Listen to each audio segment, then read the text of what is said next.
يشفع عنده إلا بإذنه يعلم ما بين أيديهم وما خلفهم ولا يحيطون بشيء من علمه إلا بما شاء وسع كرسيه السماوات والأرض ولا يؤوده حفظهما وهو العلي العظيم إن الله وملائكته يصلون على النبي يا أيها الذين آمنوا صلوا عليه وسلموا تسليما الصلاة والسلام عليك يا سيدي يا رسول الله وعلى آلك وأصحابك يا حبيب الله يا محبوب الله يا نور الله يا محمد رسول الله صلى الله عليه وسلم.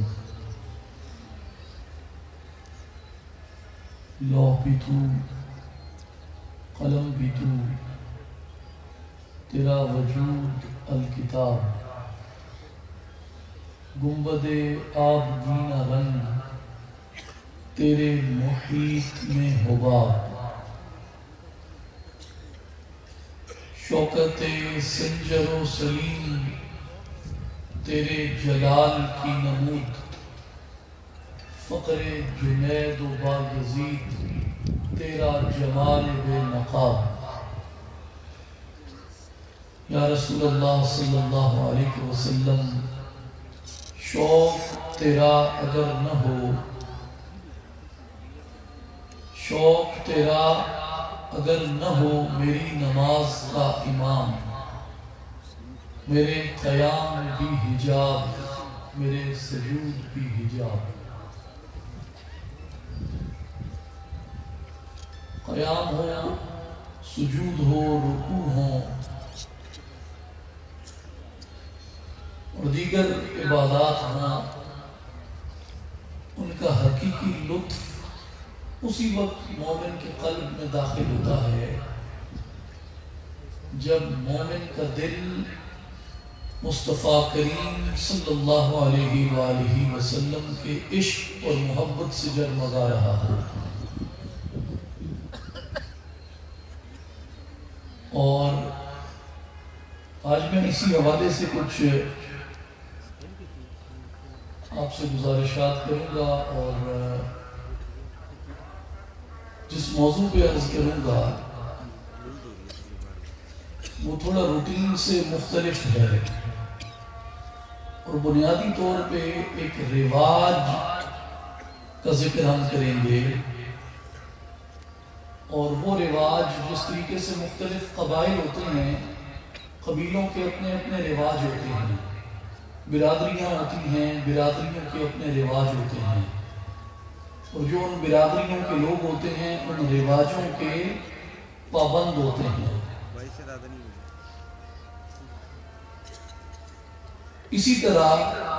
آپ جب صحابہ کرام رضوان اللہ علیہم اجمعین اور اہل بیت اطہار کی ایک برادری کے طور پہ، ایک قبیلے کے طور پہ، ایک خاندان کے طور پہ دیکھتے ہیں تو اس قبیلے میں، اس گروہ میں، ان کے محلوں میں، ان کی برادریوں میں ایک رواج تھا اور وہ رواج ان کے ہاں اتنا قوی تھا، اتنا مضبوط تھا کہ اس رواج کو صحابہ کرام رضوان اللہ علیہ اجمعین کے ہاں ایک ادارے کی حیثیت حاصل تھی. یعنی ایسا شخص ممتاز اور منفرد سمجھا جاتا تھا جو اس رواج میں جتنا زیادہ کامل ہوتا تھا. اور مجھے یہ محسوس ہوتا ہے صحابہ کرام رضوان اللہ علیہ مجمعین کی زندگیوں میں، اہل بیت اطہار کی زندگیوں میں جھانک کے، غور کر کے، دیکھ کے، ان کا مطالعہ کر کے، کہ وہ اس رواج کو ذریعہ سمجھتے تھے کہ اس رواج کے ذریعے ہم اپنی اولاد میں، اپنے اہل خانہ میں، اپنی آئندہ نسل کے اندر محبت مصطفیٰ صلی اللہ علیہ وسلم کو فروغ دے سکتے ہیں. اور آج اگر ہم یہ چاہیں کہ ہمارے بچے، ہماری اولادیں، ہمارے اہل خانہ، ہمارے اہل عیال، ان کے سینے بھی عشق مصطفیٰ سے منور ہوں، ان کے دل و دماغ بھی عشق مصطفیٰ صلی اللہ علیہ وآلہ وسلم کے متلاشی ہوں، ان کا مشام جان بھی محبت مصطفیٰ صلی اللہ علیہ وآلہ وسلم سے معطر ہو، ان کی زبانیں بھی ذکر مصطفیٰ صلی اللہ علیہ وآلہ وسلم سے تر رہیں، شیریں رہیں، لبریز رہیں، پاکیزہ رہیں، اور ان کی زندگیاں بھی اگر محبت مصطفیٰ صلی اللہ علیہ وآلہ وسلم کے لیے وقف ہو جائیں تو ہمیں صحابہ کرام اور اہل بیت اطہار کے اسی رواج کو اختیار کرنا چاہیے، اپنے خاندان، اپنی برادری اور اپنے قبیلے کے رواج کے طور پہ،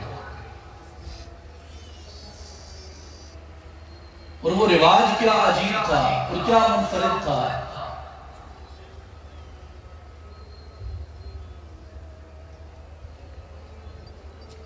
ہم نے کیا اس رواج کو زندہ کرنا ہے یا ہم نے کیا اس رواج کا احیاء کرنا ہے؟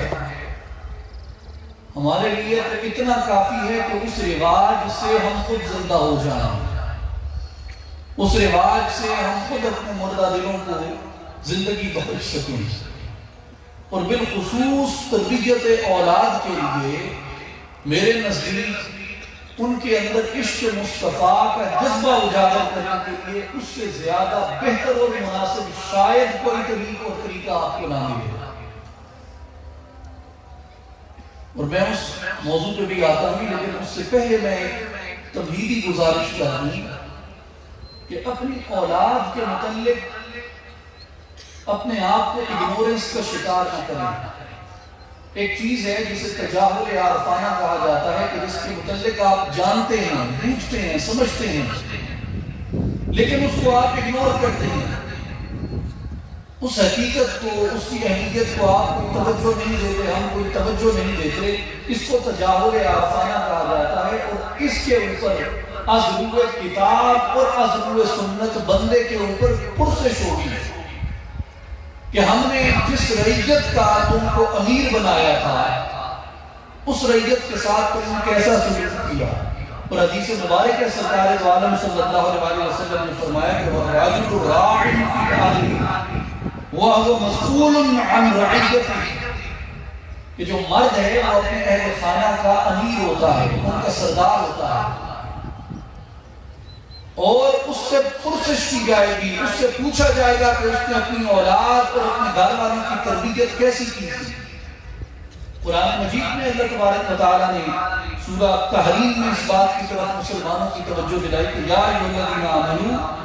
قوا انفسکم واہلیکم نارا وقودھا الناس والحجارہ، کہ لوگوں اپنے آپ کو، اپنے اہل خانہ کو، اپنے بچوں کو، اپنی بیٹیوں کو، اپنے بیٹوں کو، اپنی بہنوں کو، اپنے بھائیوں کو اس آگ سے بچانے کا اہتمام کرو جس آگ کا ایندھن انسان بھی ہوں گے اور پتھر بھی ہوں گے۔ اور وہ آگ کون سی ہے؟ وہ اللہ کے عذاب کی آگ ہے، جہنم کی آگ ہے۔ تو بندہ اس بارے میں تجاہل عارفانہ برت کے محض اپنا نقصان کرتا ہے۔ اور تربیت اولاد کا اصول کیا ہے اسلام کے اندر، کہ کس اصول پہ تربیت اولاد کی جائے؟ امام سیوطی نے اور دیگر ائمہ نے سیدنا علی المرتضیٰ شیر خدا رضی اللہ تعالیٰ عنہ سے حدیث پاک روایت فرمائی ہے کہ آپ فرماتے ہیں کہ رسول اللہ صلی اللہ علیہ وسلم نے ارشاد فرمایا کہ ادبوا اولادکم علی خصال ثلاث، کہ اپنی اولاد کو 3 عادتوں کے اوپر تربیت کو۔ کتنی عادات پہ؟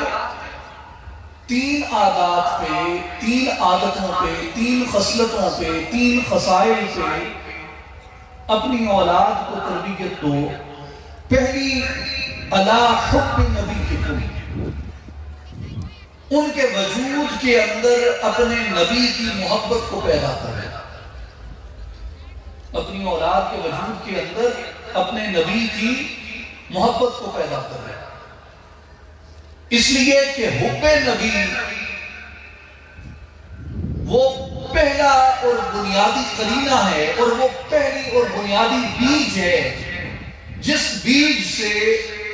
یہ پورا ایمان کا تناور درخت اٹھتا ہے۔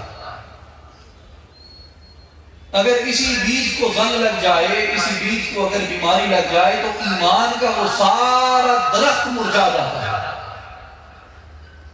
اس میں قرآن پاک سے کثیر استدلال کیا گیا ہے اور کیا جا سکتا ہے۔ ان گنت آیات ہیں قرآن مجید کی جو اسی بات کو بیان کرتی ہیں کہ اگر حب مصطفیٰ داخل ہو گئی تمہارے دلوں میں، میرے محبوب کی محبت، میرے محبوب کی اطاعت، میرے محبوب کا ادب و تعظیم، میرے محبوب کی طرف رغبت اگر تمہارے دلوں کے اندر داخل ہو گئی اور یہ تخم کی آبیاری تم نے صحیح طریقے سے کر لی، تخم محبت مصطفیٰ کی، تو تمہارے ایمان کا پودا کبھی مرجھائے گا نہیں۔ اس لیے آقا علیہ الصلوۃ والسلام نے اس حدیث مبارک میں جو پہلی چیز ارشاد فرمائی کہ اپنی اولاد کو جو چیز سکھاؤ، الا حب نبیکم، اپنے نبی کی محبت سب سے پہلے اپنی اولاد کو سکھاؤ، اور اس کے بعد حب اہل بیت ہی،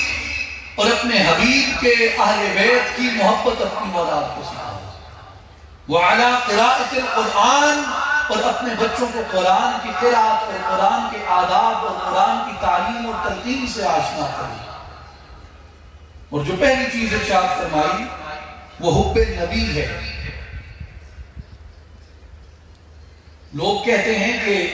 حب نبی کو آپ اتنی زیادہ ترجیح دیتے ہیں، باقی اعمال بھی اپنی جگہ پہ ہیں اور باقی اعمال بھی اپنی جگہ پہ قائم ہیں، آپ لوگ نبی کی محبت کو بیان کرنے میں تجاوز کرتے ہیں، فلاں اور فلاں اور فلاں۔ خدا کے بندوں کو بھی کتاب اور سنت میں غور تو کرو۔ آتا ہے بخار، ان کو نہیں آتی بخاری، متفق علیہ حدیث بخاری و مسلم کی۔ انس بن مالک رضی اللہ تعالیٰ عنہ جلیل القدر صحابی رسول اللہ روایت فرماتے ہیں کہ رسول اللہ صلی اللہ علیہ وسلم آپ جلوہ فرماتے، ایک آدمی آیا آپ کے پاس، اس نے آ کے پوچھا یا رسول اللہ صلی اللہ علیہ وسلم قیامت کب آئے گی؟ متفق علیہ حدیث ہے، امام احمد نے بھی، امام ترمذی نے بھی، کئی دیگر محدثین نے بھی اس حدیث کو روایت کیا کہ یا رسول اللہ صلی اللہ علیہ وسلم قیامت کب آئے گی؟ آقا علیہ الصلوۃ والسلام نے ابھی اس کا جواب نہیں دیا تھا، آپ نماز کے لیے کھڑے ہوئے، آپ صلی اللہ علیہ وسلم نے نماز ادا فرمائی۔ نماز ادا فرمانے کے بعد آپ نے پوچھا کہ وہ قیامت کے متعلق پوچھنے والا آدمی کدھر ہے؟ تو وہ آدمی اٹھ کے آ گیا، عرض کی یا رسول اللہ صلی اللہ علیہ وسلم میں حاضر ہوں۔ اب آقا علیہ الصلوۃ والسلام نے اس بندے کو بجائے قیامت کے بتانے کے کہ قیامت کب آئے گی یا قیامت کب برپا ہوگی یا جس دن کا وعدہ کیا گیا ہے وہ وعدہ کب پورا ہوگا، آقا علیہ السلام نے اس بندے سے سوال کیا۔ آپ نے فرمایا ما اعددت لہا،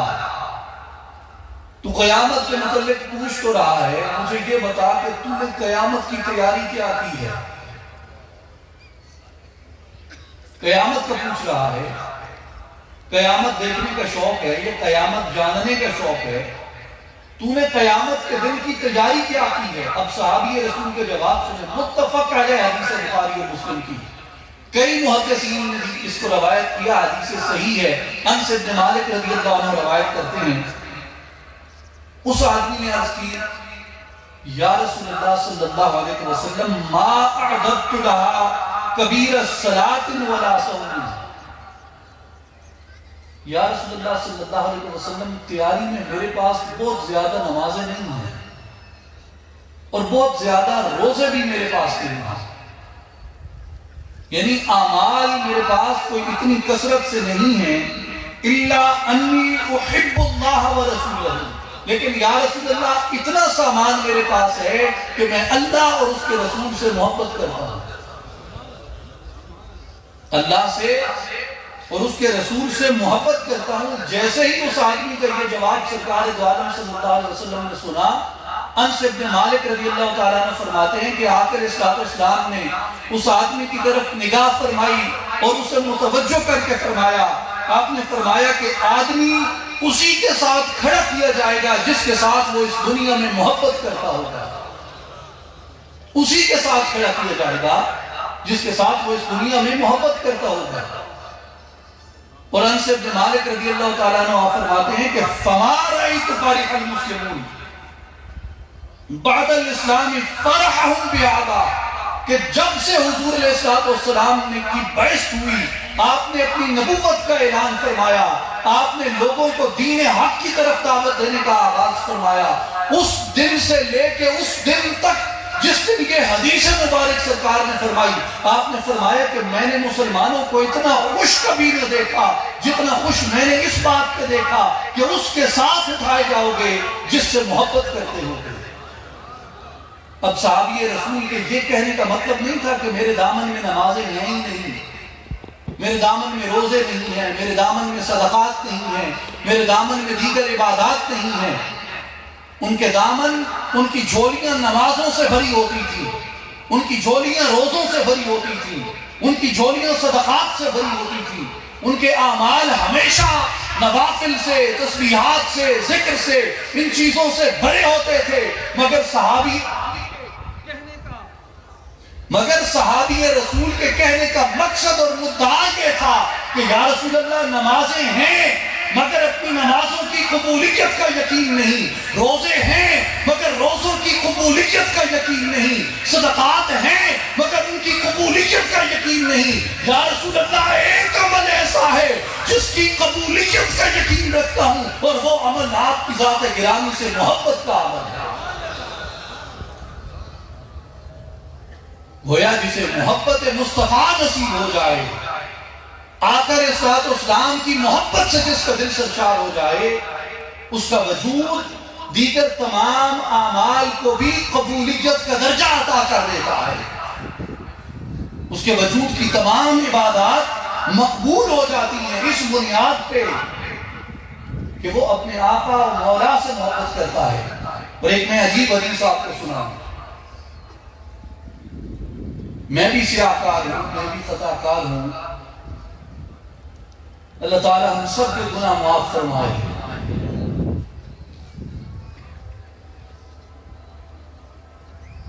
ایک آدمی کا صحیح بخاری کتاب الحدود کی حدیث ہے، اور امیر المؤمنین عمر بن الخطاب رضی اللہ تعالیٰ عنہ آپ راوی ہیں اس حدیث کے۔ صحیح بخاری کتاب الحدود کی حدیث ہے، آپ فرماتے ہیں کہ سرکار علیہ السلام کے زمانے میں ایک آدمی تھا، عبداللہ اس کا نام تھا، اور لوگ اس کو حمار کہتے تھے، اور وہ آدمی رسول پاک صلی اللہ علیہ وسلم کو ہمسایا کرتا تھا، خوش طبعی کرتا تھا، آپ کو آپ کی مسکراہٹ کا، آپ کے تبسم کا، آپ کے مسکرانے کا اہتمام کرتا۔ حضور اس کی باتوں سے، اس کی بعض چیزوں سے خوش ہوتے، طبیعت مبارک میں مسکراہٹ آ جاتی۔ ایک دن وہ آدمی، اب صحابی ہے، ایک دن وہ آدمی نشے میں پکڑا گیا اور نشے کی حالت میں سرکار دو عالم صلی اللہ علیہ وسلم کی بارگاہ میں لایا گیا۔ یا رسول اللہ صلی اللہ علیہ وسلم، اس بندے نے شراب پی رکھی ہے۔ حضور نے اس پہ حد جاری فرمائی، اس کو جو شراب پہ شرعی حد ہے وہ حد اس پہ جاری ہوئی، اس کو سزا دی گئی، کوڑے مارے گئے۔ کچھ دن گزرے، وہ عبداللہ جس کو لوگ حمار کہتے تھے، صحابہ اسے پھر پکڑ کے آقا کی بارگاہ میں لے آئے، وہ پھر نشے میں مبتلا تھا، اور پھر آقا علیہ السلام کے سامنے لایا گیا، اور حضور نے پھر اس پہ حد جاری فرمائی۔ جب پھر آپ نے حد جاری فرمائی تو لوگوں میں سے ایک آدمی کو بڑا غصہ آیا، اس نے کہا یا رسول اللہ صلی اللہ علیہ وسلم، یہ عجیب بات ہے، آپ اس پہ حد جاری کرتے ہیں، اس کو چاہیے کہ یہ سچے دل سے توبہ کرے، اپنی اس علت کو، اس حرکت کو ترک کرے۔ یہ اس حرکت کو ترک نہیں کرتا۔ جس طریقے سے آدمی تیش میں آتا ہے یہ دیکھ کے کہ یہ بار بار ایک ہی آدمی، ایک ہی جرم میں بار بار سرکار کی بارگاہ اقدس میں پکڑ کے لایا جاتا ہے اور ایک ہی جرم کی سزا پاتا ہے، فقال رجل من القوم اللهم لعنه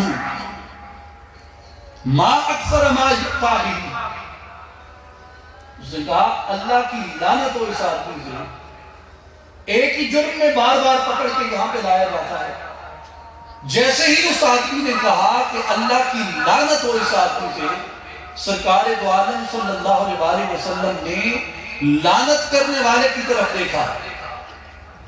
اور اس کی طرف دیکھ کے فرمایا فقال النبی صلی اللہ علیہ وسلم لا تلعنوه فواللہ ما علمت انه يحب اللہ ورسولہ.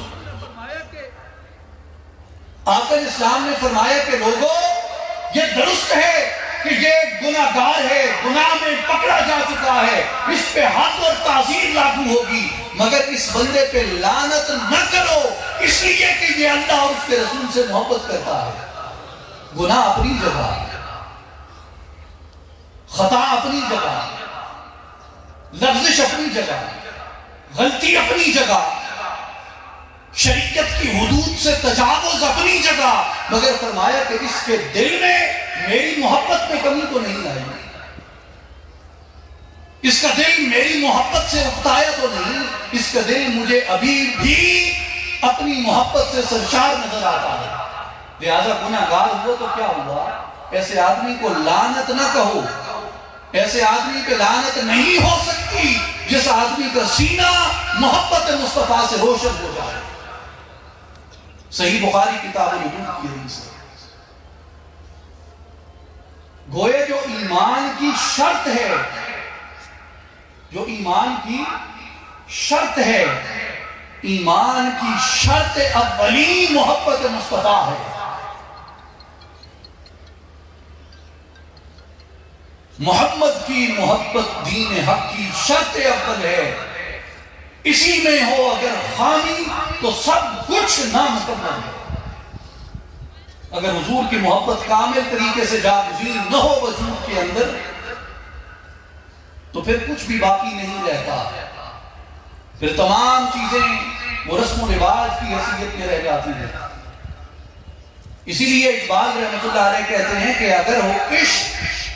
تو ہے کفر بھی مسلمانی، نہ ہو تو مرد مسلمان بھی کافر ہو جائیں گے. اگر محبت مصطفیٰ مل گئی، حضور علیہ السلام کی محبت اگر سینے میں اتر گئی تو پھر عین ممکن ہے حضور کی محبت کے صدقے تمہارے گناہ بخش دیے جائیں. اور حضور کی محبت کے صدقے حضور نے خود فرمایا کہ جو مجھ سے محبت کرتا ہے بھلے گناہگار نہ ہو، ایسے گناہگار پہ لعنت نہیں کی جا سکتی جو میری ذات سے محبت رکھتا ہے. لہذا محبت مصطفیٰ، ادب مصطفیٰ، تعظیم مصطفیٰ اور تکریم مصطفیٰ، توقیر مصطفیٰ،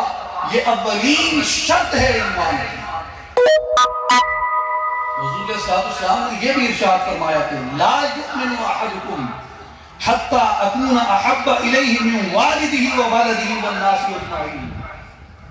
کہ تم میں سے کوئی آدمی تب تک مومن ہو سکتا ہی نہیں،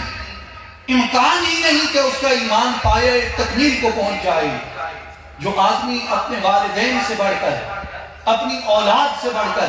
حتیٰ کہ ہر ایک رشتہ دار سے بڑھ کے، حتیٰ کہ دنیا جہان کے کل لوگوں سے بڑھ کے، جب تک وہ میری ذات گرامی سے محبت نہیں کرتا.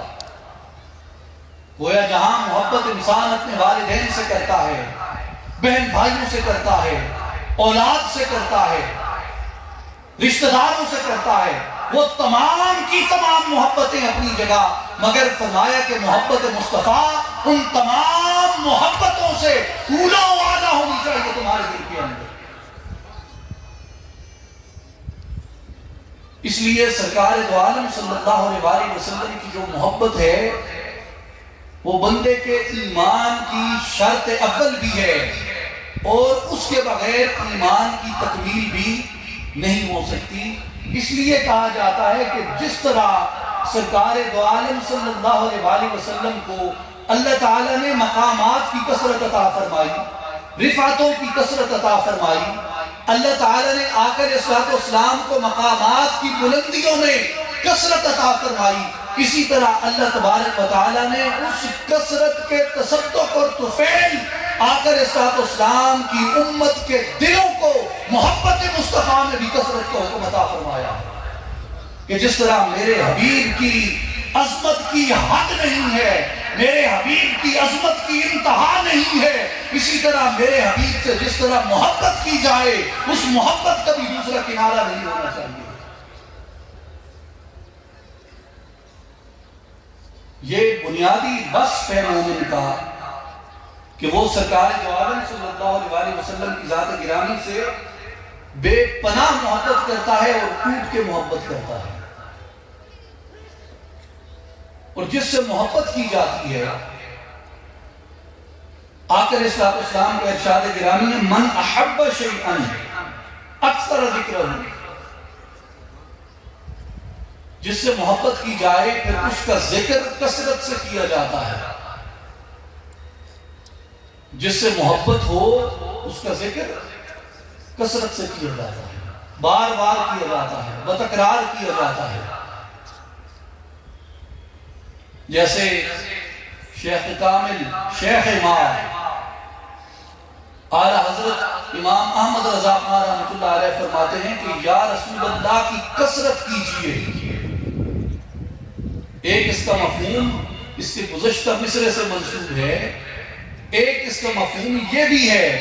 کہ اگر تمہیں سرکار سے محبت ہے، اگر حضور علیہ السلام کی ذات گرامی کا عشق تمہارے وجود میں پیدا ہو چکا ہے تو پھر حضور علیہ السلام کے اسم مبارک کے، حضور کی صفات کی، حضور کی نعت کی، حضور کے تذکرے کی، حضور کی ذات اقدس کے درود و سلام کے نذرانے کی کثرت کیا کرو،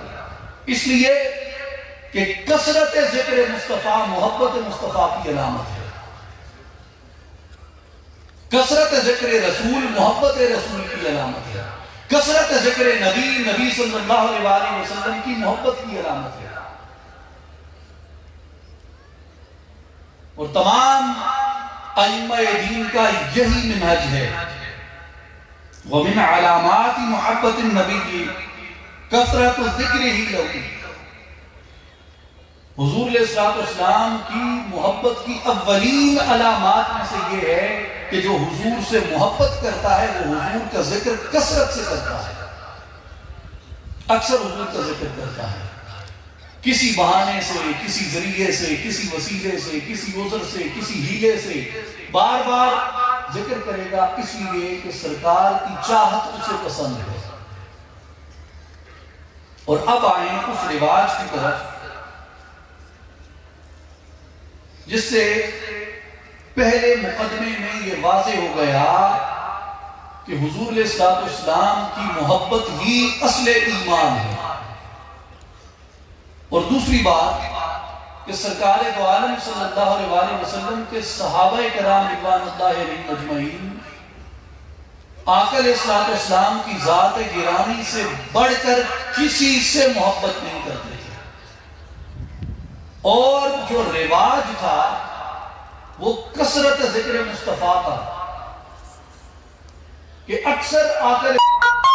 ذات گرامی کا ذکر کرتے، آقا علیہ السلام کی ذات گرامی کا تذکرہ کرتے اپنی محافل میں، اپنے بچوں میں، اپنے اہل خانہ میں، اپنے رشتہ داروں میں، اپنے گھروں میں۔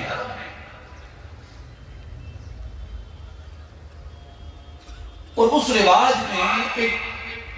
باکمال رواج جو تھا وہ یہ تھا کہ وہ ذکر کا بہانہ ڈھونڈنے کے لیے اور آقا علیہ السلام کے ذکر سے اپنے دلوں کو مزید سرشار کرنے کے لیے حضور علیہ السلام کے اوصاف کا ذکر کرتے اور آقا علیہ السلام کے حلیہ شریفہ کا ذکر کرتے، حضور کے حلیہ مبارک کا ذکر کرتے۔ اور میں یہ مختصراً عرض کروں گا آپ کو کہ آقا علیہ السلام کے چہرے مبارک کا، آقا علیہ السلام کے حسن مبارک کا، آقا علیہ السلام کے وجود مبارک کے اعجاز کا، آقا علیہ السلام کے حسن سیرت کے ساتھ ساتھ آپ کے حسن صورت کا، آپ کے چہرے کا، آپ کی زلفوں کا، آپ کی آنکھوں کا، آپ کے کانوں کا، آپ کے قد اور آپ کی قامت کا، آپ کی کندھوں کا، آپ کے سینے کا، آپ کی گردن کا، آپ کی پیشانی کا، آپ کی مہر نبوت کا، آپ کے قدموں کا، آپ کے ٹخنوں کا، آپ کے لباس کا، حتیٰ کہ پورے وجود مصطفیٰ صلی اللہ علیہ وسلم کا ذکر کیا کرتے، ہلکے بنا کے کیا کرتے، مجلسیں لگایا کرتے اس بات کے اوپر. اور اس صحابی کو صحابہ کے مابین امتیازی حیثیت اور مقام ہوتا تھا، جو جتنی خوبی اور جتنے احسن طریقے سے آقا علیہ الصلوۃ والسلام کے حسن و جمال کا تذکرہ کیا کرتا تھا. جس طریقے سے آپ کو جس سے محبت ہوتی ہے آپ پھر اس کی چیزیں شمار کرتے ہیں، اس کی حرکات و سکنات کو شمار کرتے ہیں، اس کی طبیعت کے مختلف گوشوں کو شمار کرتے ہیں، اس کی مختلف زیر استعمال اشیاء کو آپ ان کا ذکر کرتے ہیں، ان کو یاد کرتے ہیں، ان کا تذکرہ کرتے ہیں، ان کو آپ سنبھال کے بار بار آپ بیان کرتے ہیں ان یادوں کو. جو ذوق، جو شوق آپ کا ہو، اس ذوق کو، اس شوق کو آپ بتکرار، باصرار اور بار بار بیان کرتے ہیں. صحابہ کرام یہ سمجھتے تھے کہ اگر ہمارے بچوں کے، ہمارے اہل خانہ کے، ہماری اولاد کے سینوں میں، ان کے دلوں میں اگر آقا علیہ الصلوۃ والسلام کی محبت اتر سکتی ہے تو اس کا طریقہ یہ ہے کہ ان کے سامنے آقا علیہ الصلوۃ والسلام کے مقام کی بزرگی کو بیان کیا جائے، آقا علیہ السلام کی عظمت کو بیان کیا جائے، اور آقا علیہ السلام کے وجود کے اعجاز کو بیان کیا جائے، اور آقا علیہ الصلوۃ والسلام کے حسن و جمال کا تذکرہ کیا جائے. جس تابعی کو جو صحابی مل جاتا، جس تابعی کو جو صحابی مل جاتا، اس تابعی کا صحابی سے پہلا سوال یہ ہوتا کہ میرے آقا کا حسن و جمال کیسا تھا، میرے آقا کی صورت کیسی تھی، میرے آقا کی چال کیسی تھی، میرے آقا کا رنگ کیسا تھا، میرے آقا کی زلفیں کیسی تھی، میرے آقا کی پیشانی کیسی تھی، میرے آقا جب اپنی نگاہ اٹھا کے تمہاری طرف دیکھتے تو وہ نگاہ کیسے لگا کرتی تھی، جب حضور مسکراتے تو حضور کے تبسم سے حضور کے چہرے کی کیفیت کیا ہوتی، حضور کے لب کیسے نظر آتے، حضور کے دندان مبارک کس طریقے سے نظر آتے. وہ اپنی اولاد کو سمجھانے کے لیے آقا علیہ الصلوۃ والسلام کے حسن و جمال کا تذکرہ کرتے ہیں. یہ جو نعت کا رواج ہے بنیادی طور پہ یہ سنت صحابہ ہے حضور علیہ الصلوۃ والسلام کے حسن و جمال کے تذکرے کے لیے. اب ہماری زبان عربی نہیں ہے، عامت الناس میں اب یہ خطبہ جو میں دے رہا ہوں اس پہ اتنی کثیر احادیث موجود ہیں کہ ایک لفظ بھی اردو کا اگر نہ بولا جائے، سند بھی بیان نہ کی جائے، صرف احادیث کا متن تلاوت کیا جائے اور احادیث صحیحہ کا متن صرف اگر تلاوت کیا جائے تو تقریر یا خطاب یا واعظ نہیں، اس کے لیے کتب کی ضرورت ہے. برس ہا برس تک وہ روایات بیان ہوتی رہیں تو ختم ہونے میں نہ آئیں، لیکن ہم اپنی زبان میں بات کرتے ہیں اس لیے کہ ان باتوں کی تاثیر اپنی زبان سے سینے میں اترتی ہے. تو یہ جو ہمارے ہاں ثناخوانی مصطفیٰ کا رواج ہے، آقا علیہ الصلوۃ والسلام کی نعت کہنے کا، نعت کو ترنم سے پڑھنے کا، گنگنا کے پڑھنے کا، رکت میں اور سوز و گداز میں پڑھنے کا جو رواج ہے، یہ سنت صحابہ اور سنت تابعین ہے.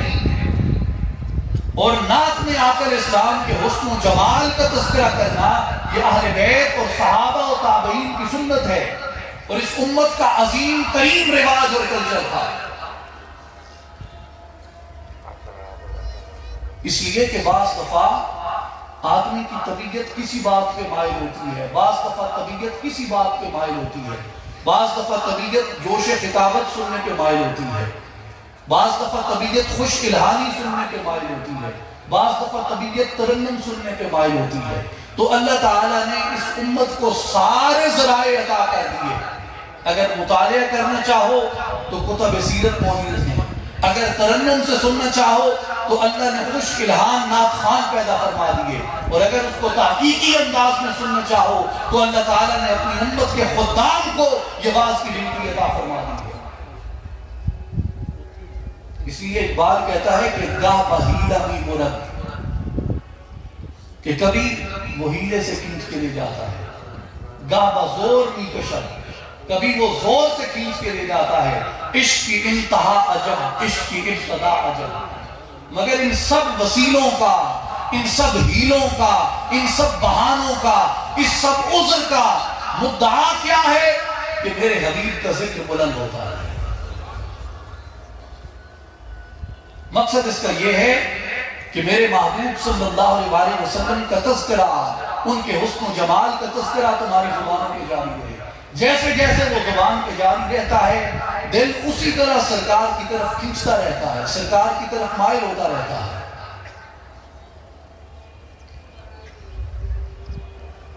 اب میں صرف ایویڈنس کے طور پہ، شہادت کے طور پہ، گواہی کے طور پہ طویل روایات کی بجائے محض صحابہ کرام رضوان اللہ علیہ مجمعین کی اس روایت کو بطور رواج کے پیش کرتا ہوں کہ حضور علیہ السلام کے حسن و جمال کا تذکرہ صحابہ کے ہاں رواج کی حیثیت رکھتا تھا، وہ رواج ترک نہیں کیا جا سکتا۔ ملتانی ہو گلکڑی پا کے ملنا ملتان دا رواج ہی کچھ چھوڑ سکتے ہو، سلام کرنا، ہاتھ ملاونا، دعا دیونا، دوے دی خیر چاہنا، مدینہ تو الاولیاء دا رواج کو چھوڑ کر نہیں سکی دا۔ اسی طرح وہ صحابہ کا رواج تھا اور احسن رواج تھا۔ امام بخاری کتاب المناقب باب صفت النبی صلی اللہ علیہ وسلم میں اسماعیل بن ابو خالد رضی اللہ عنہ سے روایت کرتے ہیں، وہ کہتے ہیں کہ میں نے حضرت ابو جحیفہ رضی اللہ تعالیٰ عنہ کو سنا، انہوں نے کہا کہ قال رأیت النبی صلی اللہ علیہ وسلم، صحابی نے کہا کہ میں نے حضور کی زیارت کی تو فطری طور پہ تابعی کا پہلا سوال یہ تھا کہ صف لی، میرے لیے آقا علیہ السلام کے اوصاف بیان کرو، آقا علیہ السلام کے چہرے مبارک اور آقا علیہ السلام کے حسن و جمال کی وضاحت کریں۔ تو فرماتے ہیں کہ میری گزارش کرنے پہ صحابی رسول نے آقا علیہ السلام کے چہرے اور آپ کے وجود اور آپ کی رنگت اور آپ کے حسن و جمال اور آپ کے خد و خال کو بیان کیا۔ صحیح بخاری کتاب المناقب باب صفت النبی صلی اللہ علیہ وسلم، ربیعہ ابن ابی عبد الرحمن روایت کرتے ہیں، قال سمعت انس ابن مالک یصف النبی صلی اللہ علیہ وسلم۔ ربیعہ بن ابو عبد الرحمن کہتے ہیں کہ میں نے صحابی رسول انس ابن مالک رضی اللہ تعالیٰ عنہ کو سنا کہ وہ اپنے حلقے میں اپنے لوگوں میں موجود تھے اور آقا علیہ السلام کے حسن و جمال اور آقا علیہ السلام کے وجود کے اعجاز اور آقا علیہ السلام کے وجود مبارک اور آقا علیہ السلام کے حلیے کو بیان کر رہے تھے۔ امام ابو محمد عبداللہ بن محمد بن جعفر بن حیان الانصاری الاصبہانی آپ اخلاق النبی صلی اللہ علیہ وسلم میں روایت کرتے ہیں سعید ابن مسیب رضی اللہ تعالیٰ عنہ سے۔ سعید ابن مسیب کہتے ہیں انہو سمع ابا ذر یصف النبی صلی اللہ علیہ وسلم۔ سعید ابن مسیب کہتے ہیں کہ میں نے ابو ذر غفاری رضی اللہ تعالیٰ عنہ کی زیارت کی اس حال میں کہ وہ سرکار دو عالم صلی اللہ علیہ وسلم کے حسن و جمال اور آپ کے خط و خال کا ذکر کر رہے تھے اور اس کا بیان کر رہے تھے۔ امام بیہقی رحمۃ اللہ علیہ انہی تابعی سے دلائل النبوت میں روایت کرتے ہیں، سعید ابن مسیب رضی اللہ تعالیٰ عنہ کہتے ہیں کہ میں نے منبر پہ کھڑے ہوئے ابو ہریرہ رضی اللہ تعالیٰ عنہ کو دیکھا کہ وہ سرکار دو عالم صلی اللہ علیہ وسلم کے حسن و جمال اور آپ کے خط و خال کا تذکرہ کر رہے تھے۔ دلائل النبوت ہی میں امام بیہقی رحمۃ اللہ علیہ روایت فرماتے ہیں ان عبید اللہ ابن محمد ابن عمر ابن علی ابن ابی طالب رضی اللہ عنہ ان ابیہ ان جدہ کہ عبید اللہ رضی اللہ عنہ روایت کرتے ہیں اپنے والد محمد سے، محمد بن عمر روایت کرتے ہیں اپنے دادا جان امام المشارق والمغارب اسد اللہ الغالب سیدنا علی المرتضیٰ شیر خدا رضی اللہ تعالیٰ عنہ سے، اور وہ کہتے ہیں کہ قیل لعلی ان ابلغ النبی صلی اللہ علیہ وسلم، فرماتے ہیں کہ ہمارے سامنے سیدنا علی المرتضیٰ رضی اللہ تعالیٰ عنہ سے کسی نے سوال کیا کہ حضور ہمارے سامنے سرکار دو عالم صلی اللہ علیہ وسلم کا حلیہ شریفہ، سرکار کے حسن و جمال اور سرکار کے خط و خال کو بیان کیجئے، تو حضرت علی رضی اللہ عنہ اٹھے اور آپ نے سرکار دو عالم کے حسن و جمال کو بیان فرمایا۔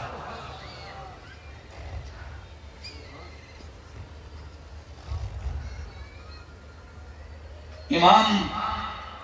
محمد الحسین بن مسعود البغوی رحمت اللہ علیہ، آپ الانوار فی شمائل النبی المختار میں روایت فرماتے ہیں سعید الجریری سے، سعید الجریری تابعی ہیں، کہتے ہیں قال سمعت ابا طفیل رضی اللہ عنہ یقول رأیت النبی صلی اللہ علیہ وسلم وما بقی علی وجہ الارض احد رآہ غیری۔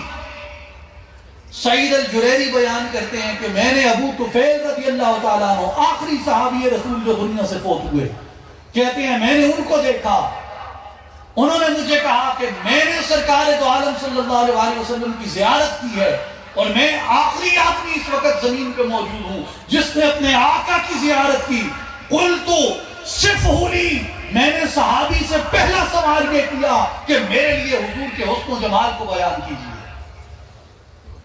آقا علیہ السلام کے خد و خال کا، آپ کے وجود مبارک کے اعجاز کا تذکرہ کیجیے میرے سامنے۔ تو گویا جو صحابہ تھے ان کے ہاں یہ رواج تھا، یہ کلچر تھا ان کا، یہ روایت تھی، یہ ٹریڈیشن تھی ان کی کہ ایمان کی تازگی کے لیے، ایمان کی حرارت کے لیے، ایمان کی تقویت کے لیے، ایمان کو جلا بخشنے کے لیے، ایمان کو تپش آموز کرنے کے لیے، ایمان کو مزید وجد آفرین کرنے کے لیے اور ایمان کو مزید اجلا اور مزید روشن کرنے کے لیے اپنے درمیان سرکار علیہ السلام کی نعت کو بیان کرتے اور سرکار علیہ السلام کے حسن و جمال کا بیان کرتے۔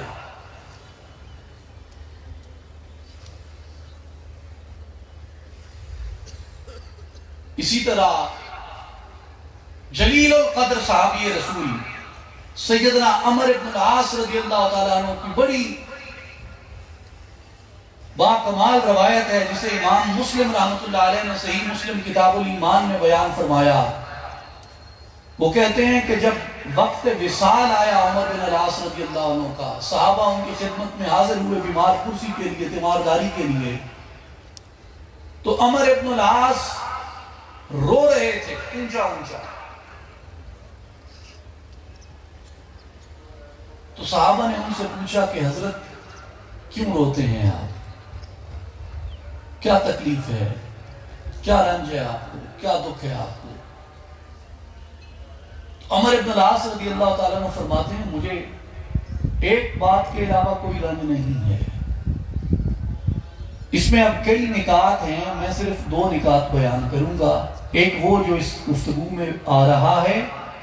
اور دوسرا وہ جو حضرت عمر بن العاص رضی اللہ تعالیٰ عنہ خود اس میں بیان کرتے ہیں۔ آپ فرماتے ہیں کہ تم سب جانتے ہو ما کان احد احب الی من رسول اللہ صلی اللہ علیہ وآلہ وسلم، تم جانتے ہو کہ میں نے اپنی زندگی میں سرکار سے بڑھ کے کسی سے محبت نہیں کی، حضور سے بڑھ کے مجھے کوئی پیارا نہیں تھا،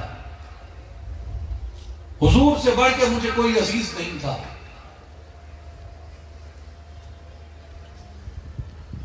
لیکن وما كنت اطيق